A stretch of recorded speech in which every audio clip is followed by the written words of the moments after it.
Well, we're speaking here today as part of Politics Talk with Regina O'Connor, who's a policy advisor with the ALDI political group. Regina, thank you very much for agreeing to speak to us.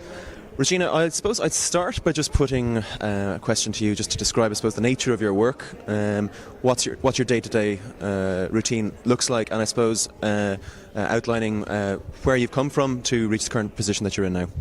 Okay, I'm, as Killian said, a policy advisor with the ALDI group.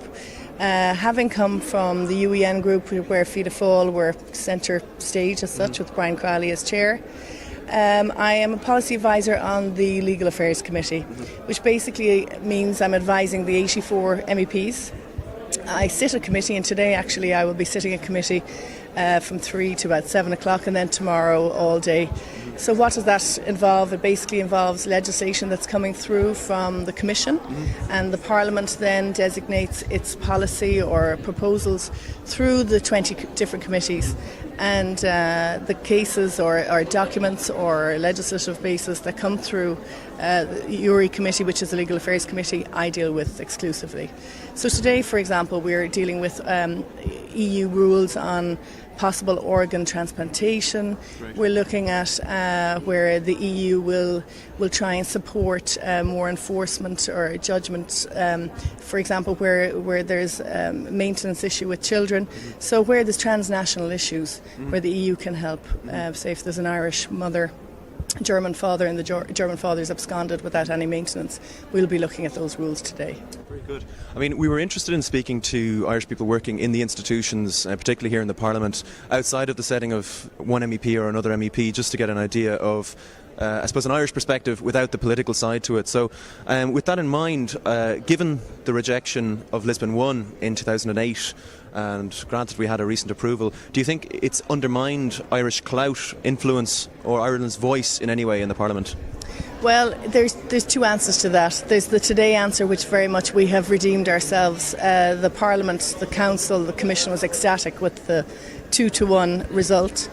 But beforehand, definitely, and it was very hard to kind of capture that in writing or to explain that to the general public in Ireland. A cold wind definitely was blowing in all institutions, and that was not only the kind of heads of state level, minister level, even from an official level. You know, most people were just shocked as to why and how it could happen. And we have redeemed ourselves, definitely. And with our Irish Commissioner getting the innovation and research dossier, following on from internal market, we've certainly redeemed ourselves. Also, we have the Secretary General of the Commission, Catherine Day, an Irish lady. And the Irish have still and are doing very well. But they have redeemed themselves, there's no doubt.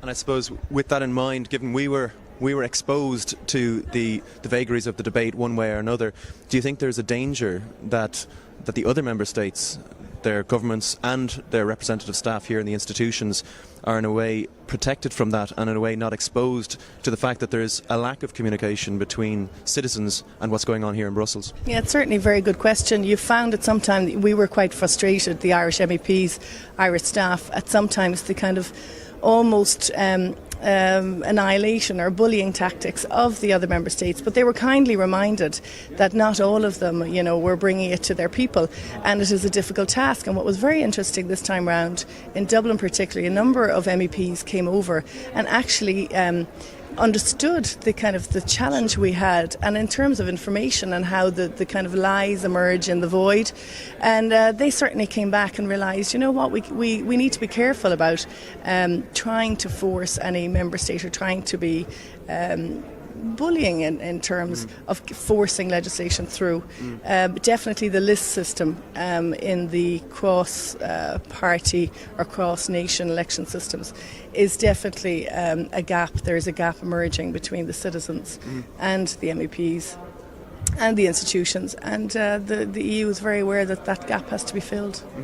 And I suppose one way of connecting a sense of identity and connectedness with what's going on here in the Parliament, for example, is with the political groups. Now, as a policy advisor with ALDI, do you think the political group system has worked in terms of creating a sense of identity of the different voices that are here in Parliament and the different groups that form those voices? They certainly try to. Yeah. There's no doubt, but it's an uphill battle.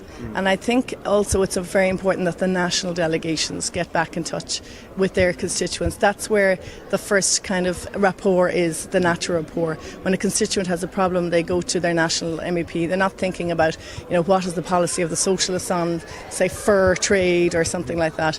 I think the gap will be filled more efficiently by the national delegations.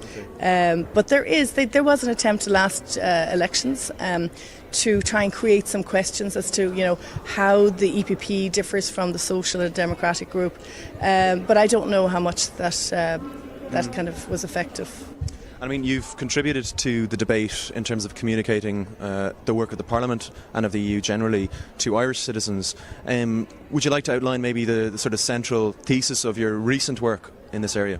Well, basically, it came out of my frustration at Lisbon 1 and how the lies had been so effectively swallowed by people. And I don't blame them at all, because we don't have a foundation level. So basically, it was to take the Irish through the institutions. I am their personal guide. I've worked in the council, I've worked in the commission. This is the third institution. And I'm taking them as I would a visitor group through the institutions, and give them a sense of how their Team Ireland is working for them across the institutions, and how they can use their MEPs. They elect their MEPs, they pay their MEPs, and they should use them more, certainly.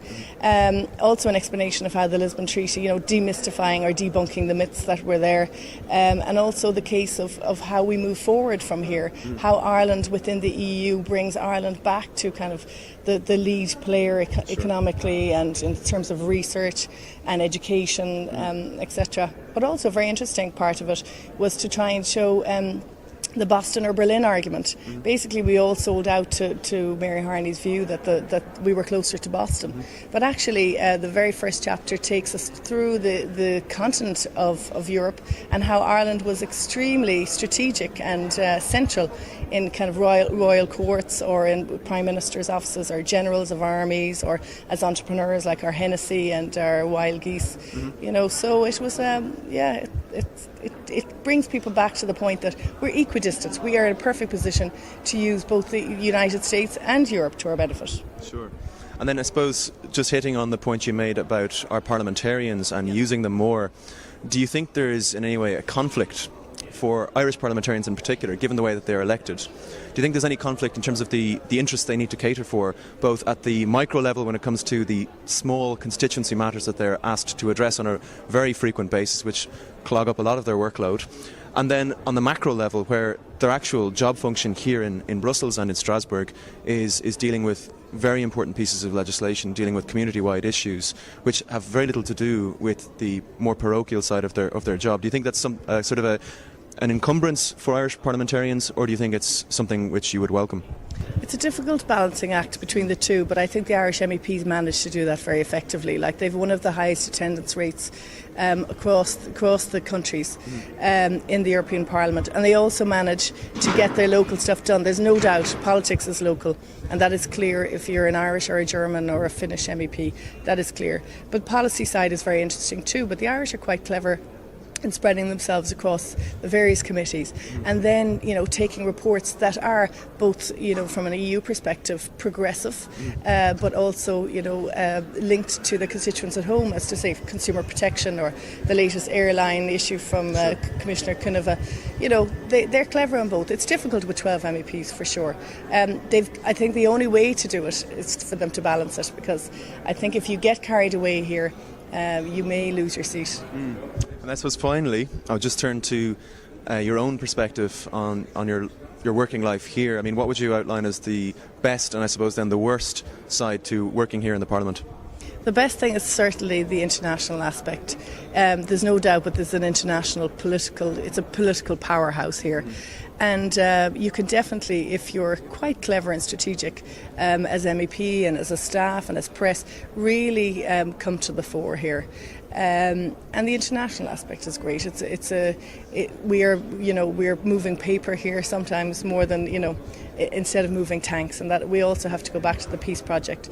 That through interpreters and translators, all of these MEPs from 27 member states are able to communicate and to move forward. So it's certainly it's very interesting politically as a powerhouse, but also culturally, where really former wars are now been substituted by legislative peace as such.